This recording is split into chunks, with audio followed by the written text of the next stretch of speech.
नमस्कार, स्वागत है आपका दोस्तों मेरे YouTube चैनल स्टार अंकल जी पे।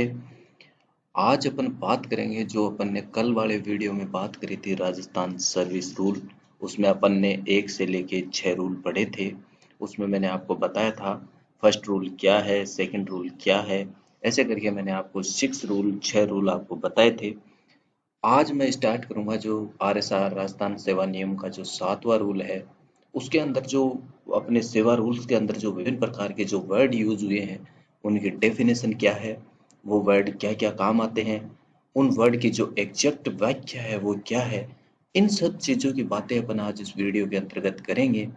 इसलिए ये वीडियो आपके लिए काफ़ी महत्वपूर्ण होने वाला है, इसलिए आप इसको शुरू से लेकर अंत तक अवश्य देखें। चलो दोस्तों, आपका ज़्यादा समय नहीं लेते हुए अपन स्टार्ट करते हैं आज का वीडियो। ये आपके सामने अध्याय फर्स्ट में अपन ने फर्स्ट से लेके 6 तक नियमों की बात करी। अब RSR का जो अध्याय 2 है, उसके अंतर्गत विभिन्न प्रकार की डेफिनेशन दी गई है, परिभाषाएं दी गई हैं, वो अपन आज इस वीडियो के अंतर्गत बात करेंगे। सबसे पहले जो दोस्तों रूल 7 है, जो नियम 7 है, उसके अंतर्गत नियम 7 का जो 1 है, उसमें दिया गया आयु एज। मतलब आप पूरी RSR के अंतर्गत जो आयु वर्ड आएगा उसको क्या क्या समझोगे, किस किस रूप में आप वो यूज किया जाएगा। उसके अंतर्गत देखिए, आप सबसे पहले किसी भी राज्य कर्मचारी का आयु पूर्ण दिवस क्या होता है। जहां पे ये लिखा होगा आयु पूर्ण दिवस का मतलब होता है उस दिन से होता है जिस दिन कर्मचारी अपने पद से पदोन्नत या पदावनत या सेवानिवृत्त होता है, तथा यह दिन उसका अकार्य दिवस माना जाएगा। इसका मतलब है दोस्तों, जिस दिन कर्मचारी पदोन्नत होता है, पदावनत होता है, मतलब कई बार डिमोशन भी होता है, कई बार प्रमोशन भी होता है, सेवानिवृत्त होता है, तो वो जो दिन होता है ना, वो अकार्य दिवस माना जाएगा। ठीक है। राजस्थान सेवा नियमों के अनुसार किसी भी कर्मचारी की आयु से तात्पर्य व्यक्ति की उस आयु से है जो राजकीय सेवा में भर्ती योग्य करती है। यदि किसी कर्मचारी की वास्तविक जन्म तिथि GFR GFR general financial accounts rule, ये GFR होता है, मैंने GFR लिख दिया है इसको शॉर्ट में। GFR general financial and accounting rules, जिसको अपन हिंदी में बोलते हैं सामान्य वित्तीय एवं लेखा नियम के नियम 132 के अनुसार निम्न प्रकार से ज्ञात की जाती है। मतलब जो राजकीय सेवा के अंदर जो कर्मचारी भर्ती होता है, उसकी आयु किस प्रकार से ज्ञात की जाती है, उसके जो नियम बने हुए हैं, वो नियमों की बातें अपन यहाँ करेंगे। चलो अपन आगे देखते हैं। यदि जन्म का केवल वर्ष ज्ञात हो, मतलब किसी कर्मचारी को अपनी जन्म तिथि नहीं पता है, उसको सिर्फ वर्ष पता है, तो जन्म दिनांक उस वर्ष की 1 जुलाई मानी जाएगी। मतलब सिर्फ उसको वर्ष पता है, उसको न महीना पता है न तारीख पता है, न महीना पता है न तारीख पता है, तो उसकी उस वर्ष की जो 1 जुलाई होगी वो उसकी DOB मानी जाएगी। दूसरा पॉइंट होता है दोस्तों, यदि जन्म का माह और वर्ष दोनों ज्ञात हो, आपको मंथ भी पता है और ईयर भी पता है, परंतु आपको दिनांक नहीं पता है, डेट नहीं पता है, तो जो आपको मंथ पता है, उस मंथ की जो 16 तारीख है, वो आपकी जन्म दिनांक मानी जाएगी, आपकी डेट ऑफ बर्थ मानी जाएगी। यदि केवल संभावित आयु ज्ञात हो, मतलब किसी को कुछ नहीं पता, न उसको ईयर पता है, न डेट पता है, न मंथ पता है, तो सर्वप्रथम उसकी नियुक्ति दिनांक से संभावित आयु निकाली जाएगी। निकाल कर वर्ष ज्ञात करेंगे तथा पश्चात उसकी जन्म दिनांक उस वर्ष की 1 जुलाई होगी। सबसे पहले उसकी आयु संभावित निकालेंगे, उससे वर्ष निकल जाएगा। वर्ष निकलते ही अपने पास जो पहला पॉइंट था, यदि जीवन जीवन का वर्ष ज्ञात हो जाता है, जन्म का वर्ष ज्ञात हो जाता है, तो जन्म दिनांक उस वर्ष की 1 जुलाई मान ली जाएगी। ठीक है। इसके बाद अपन बात करते हैं जो नियम नंबर 7 का 2 है। नियम नंबर 7 के फर्स्ट में अपन ने बात करी है आयु की। आयु आपके बिल्कुल क्लियर हो चुका होगा, फिर भी अगर आपको कोई कंफ्यूज हो तो आप मुझे कमेंट्स के माध्यम से बता सकते हैं, मैं आपकी जरूर मदद करूंगा। चलो अपन दूसरी बात करते हैं, नियम 7.2। नियम 7.2 के अंदर एक शिक्षार्थी जो वर्ड होता है उसकी डेफिनेशन दी गई है। शिक्षार्थी क्या होता है? शिक्षार्थी का मतलब होता है दोस्तों, इससे तात्पर्य यह है कि RSR में वह कर्मचारी जो अस्थायी पद के विरुद्ध कुछ सीमा तक मासिक वेतन के आधार पर निरूपित किया जाए, मतलब किसी कर्मचारी को अगर कुछ समय के लिए निरूपित किया जाता है, कुछ उसको अस्थायी पेंट दिया जाता है या परीक्षण या प्रशिक्षण हेतु उसे चुना जाता है और वो सरकार से केवल अस्थायी पेंट प्राप्त करता है, तो वो क्या कहलाता है? शिक्षार्थी। नियम नंबर 7 का 3 सबको पता है आपको, कॉन्स्टिट्यूशन संविधान, भारतीय संसद द्वारा जो 26 नवंबर 1949 को जो संविधान अंगीकृत किया गया था, उसी को संविधान के नाम से जाना जाता है। ठीक है, इसके बाद अपन बात करते हैं नियम नंबर 7 का 4 स्मारक क्या होता है। राजस्थान के अंदर विभिन्न प्रकार की जो सर्विसेज हैं, उनके टाइप हैं, उनको अपन स्मारक के नाम से जानते हैं। सबसे पहले मैं बता दूं आपको, जैसे राजस्थान मिनिस्ट्रियल सर्विस होती है, राजस्थान सबऑर्डिनेट सर्विस होती है, आरएसीएस सर्विस होती है, आरसीटीएस सर्विस होती है, राजस्थान एक्साइज सर्विस होती है। ये सारी मिला के अपन स्वर्ग के नाम से जानते हैं, जिसको अपन हिंदी में बोलते, इंग्लिश में बोलते हैं कैडर। कैडर क्या है? ठीक है। इसके बाद अपन बात करते हैं नियम नंबर 7 का 4A। इसके अंदर एक छोटा सा इंक्लूजन जोड़ा गया है नियम नंबर 4 के साथ। नियम नंबर 7 का जो 4 है ए, चतुर्श्रेणी सेवा, आरएसआर में जो ग्रेड 1700 से 18 को निरूपित करने वाला कर्मचारी, इसको दोस्तों 7th पे के अंदर कन्वर्ट कर दिया गया है और इसको लेवल फर्स्ट कर दिया गया है। जो ग्रेड पे का जो सिस्टम था उनको लेवल में बदल दिया गया है। तो इसमें अपन यहाँ पे समझ सकते हैं, जो लेवल फर्स्ट को जो निरूपित करता है, लेवल फर्स्ट में जो नियुक्त होता है, वो चतुर्श्रेणी सेवा है। ठीक है, ऐसे। इसके बाद अपन बात करते हैं नियम नंबर 7 का 5। नियम नंबर 7 का 5 क्या बताता है दोस्तों? क्षतिपूरक भत्ते। ऐसे भत्ते जो कर्मचारी द्वारा स्वयं वहन किया जाता है तथा इनकी पूर्ति सरकार द्वारा कर्मचारी को कर दी जाती है। जैसे कुछ खर्चे होते हैं दोस्तों, कई बार क्या होता है, अपने ऑफिस के अंदर कर्मचारी को टेलीफोन भत्ता मिलता है, तो कर्मचारी उसका अपने स्तर से उसका भुगतान कर देता है और फिर वो सरकार पे अपना बिल दे के वो उठा लेता है, तो उसको अपन क्या बोलेंगे? क्षतिपूरक भत्ता। ठीक है। नियम नंबर 7 का 6। नियम नंबर 7 का 6 बात करता है दोस्तों सक्षम अधिकारी। सक्षम अधिकारी एक वर्ड होता है, वो क्या होता है उसके बारे में इसके में बताया गया है। परिशिष्ट 9 भाग 2 के तहत आने वाले सभी कर्मचारी जो वित्तीय शक्तियों का, मतलब जो फाइनेंशियल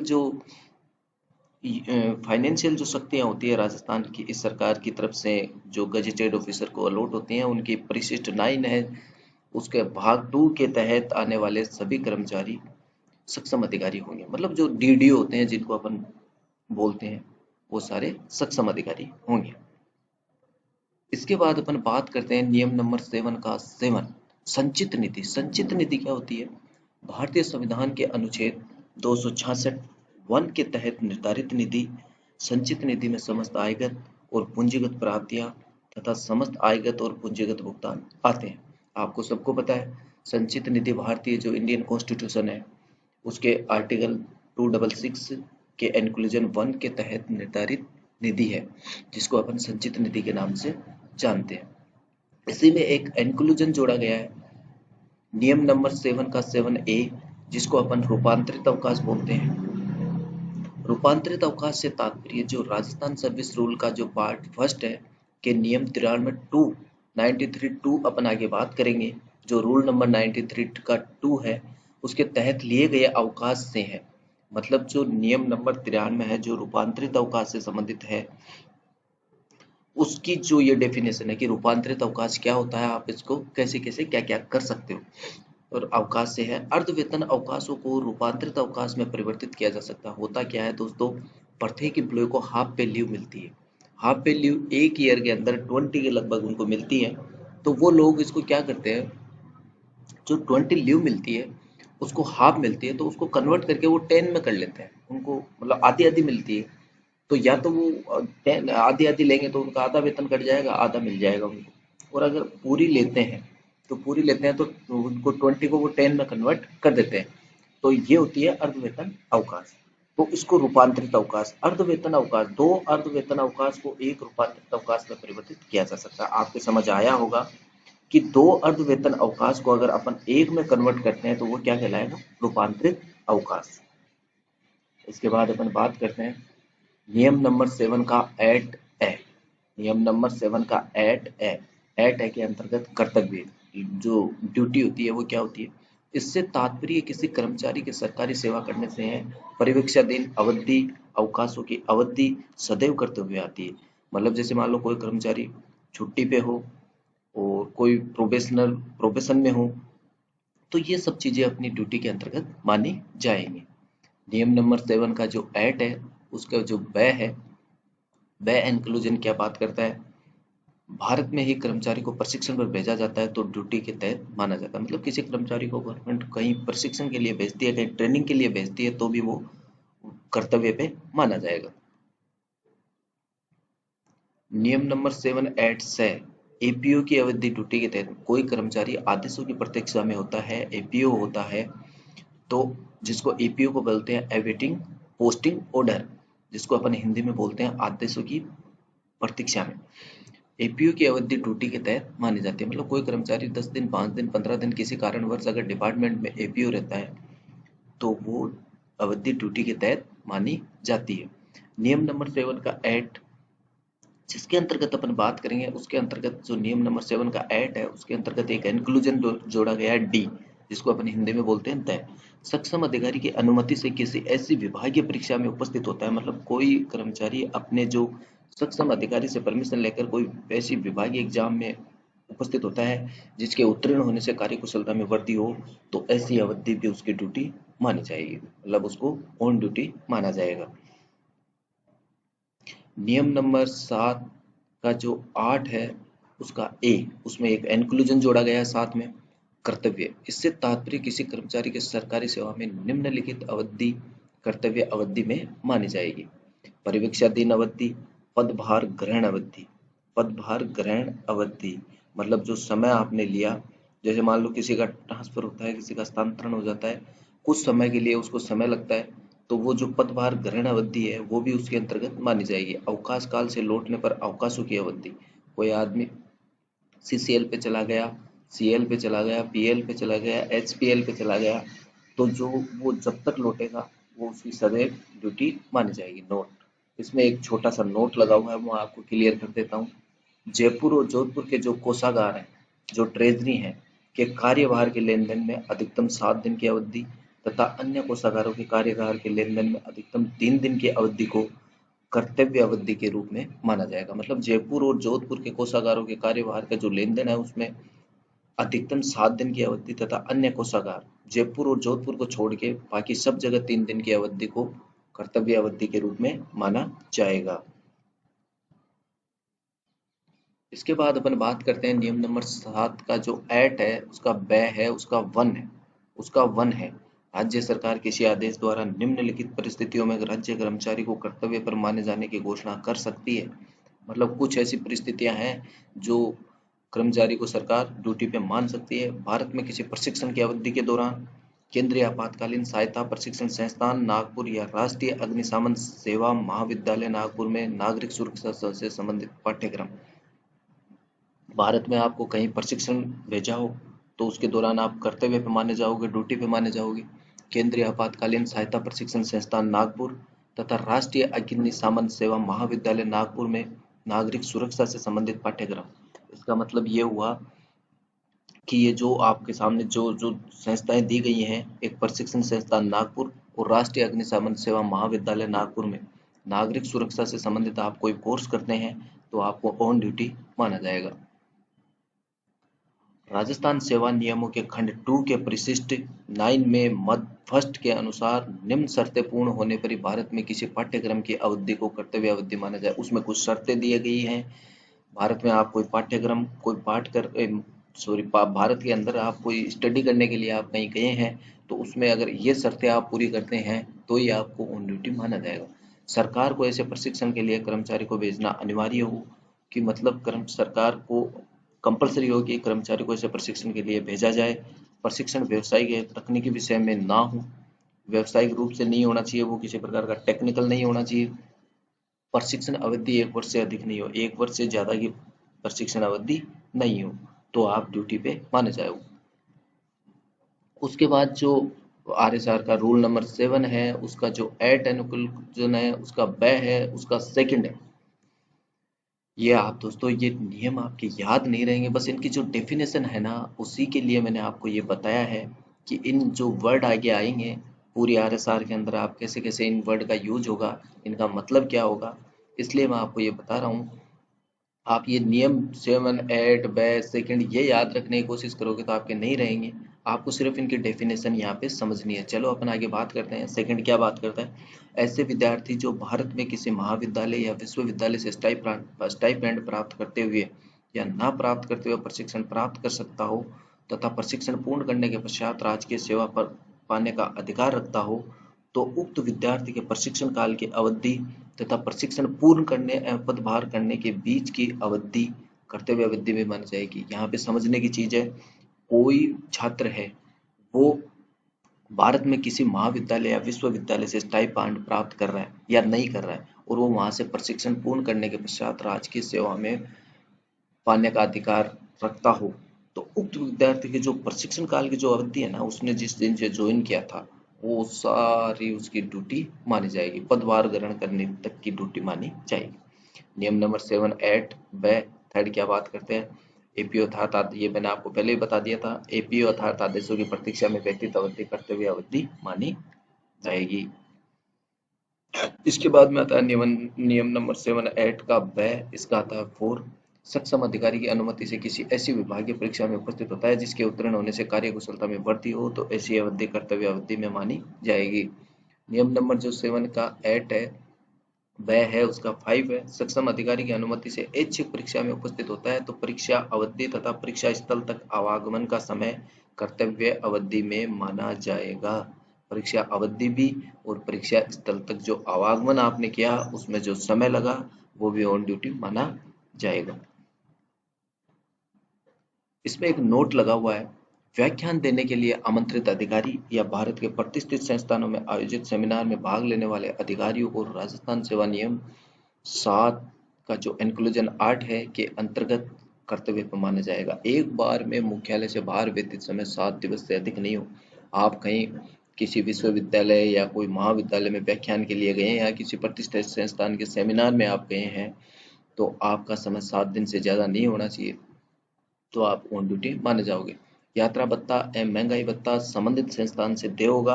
राज्य सरकार किसी भी तरह के भत्ते का वहन नहीं करेगी। मतलब आप ऐसे कार्य के लिए जा रहे हो, किसी सेमिनार में जा रहे हो, किसी कहीं व्याख्यान के लिए जा रहे हो, तो आपको इसका राज्य सरकार कोई पुनर्भरण नहीं करेगी। आपको वो जो संस्था आमंत्रित कर रही है वही आपको भुगतान करेगी। नियम नंबर 7 का जो 9 इंक्लूजन है जिसके अंतर्गत शुल्क की जो परिभाषा दी गई है, संचित निधि के अलावा अन्य निधि से प्राप्त होने वाली आय शुल्क कहलाती है।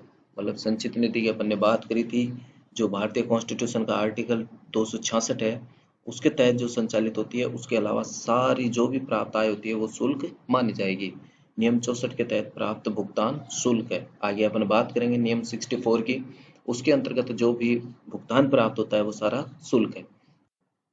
नियम नंबर जो 7 का 10 है, विदेशिक सेवा, बहुत अच्छा रूल है दोस्तों। बहुत से लोगों के कमेंट आते हैं कि सर ये फॉरेन सर्विस क्या होती है, तो मैं आपको बता देता हूँ। नियम नंबर जो 7 का 10 है, विदेशिक सेवा, फॉरेन सर्विस, वह सेवा अवधि जिसमें एक सरकारी कर्मचारी अपने वेतन भत्ते आदि सरकार की संचित निधि के अतिरिक्त किसी अन्य स्रोत से प्राप्त करता हो। संचित निधि के अतिरिक्त किसी अन्य स्रोत से प्राप्त करता हो, सरकारी स्वीकृति से विदेशिक सेवा के अंतर्गत आती है।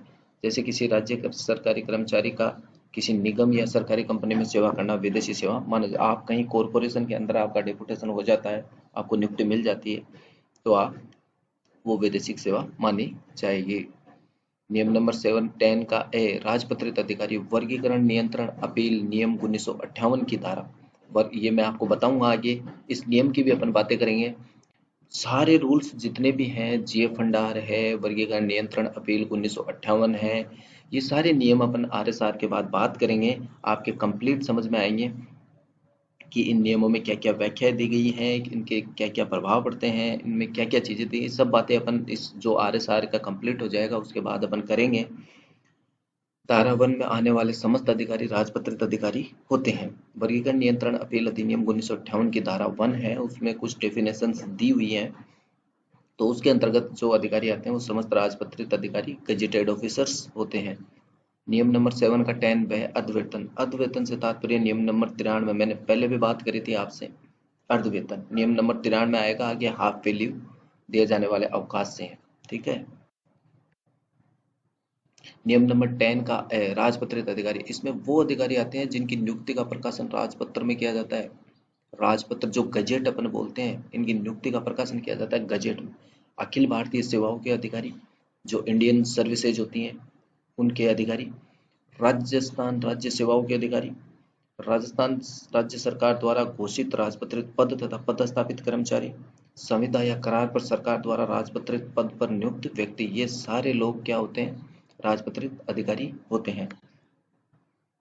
इसके बाद अपन बात करते हैं नियम नंबर 7 का जो इंक्लूजन 10 है, उसका व्यय क्या है। अर्धवेतन अवकाश, प्रत्येक राज्य कर्मचारी की सेवा प्रत्येक पूर्ण वर्ष पर निश्चित संख्या 20 में अर्जित अवकाश अर्धवेतन। मैंने आपको बताया था जो हाफ पे लीव मिलता है वो शायद एक एम्प्लॉय को 20 मिलता है पर ईयर, तो उसको आप कन्वर्ट करा सकते हो, तो उसको रूपांतरित अवकाश बोलते हैं। वो 10 में कन्वर्ट हो जाता है तो वो रूपांतरित हो जाता है, और 20 जब तक रहता है वो अर्धवेतन रहता है, हाफ पे लीव होता है। इन अवकाशों को सेवा काल में चिकित्सा प्रमाण पत्र के आधार पर किया जाता है। तो दोस्तों ये थी, मैं आपको एक चीज बताता हूँ, ये जो आपके डेफिनेशन वाला है, जो अध्याय 2 है, ये काफी बड़ा है। इसका नियम नंबर 7 ही काफी बड़ा है, इसलिए इसको मैंने टुकड़ों में मैं आपको बताऊंगा। आज मैंने आपको जो नियम 7 है उसका 10 इंक्लूजन तक आपको बताया, 10 पे, क्योंकि ये काफी बड़ा है, एक बार में बताऊंगा तो वीडियो काफी बड़ा हो जाएगा। इसलिए दोस्तों ये थी मेरी जो नियम नंबर 7 के जो कुछ इंक्लूजन 10 तक की जानकारी। मेरी जानकारी कैसी लगी इसके लिए मुझे आप कमेंट के माध्यम से बताना। मेरे वीडियो को ज़्यादा से ज़्यादा शेयर करना, ज़्यादा से ज़्यादा लाइक करना, और मेरे चैनल को सब्सक्राइब जरूर करना। और आपको किसी भी प्रकार का इन नियमों के अंतर्गत कोई संशय हो तो मुझे कमेंट के माध्यम से जरूर बताना। धन्यवाद।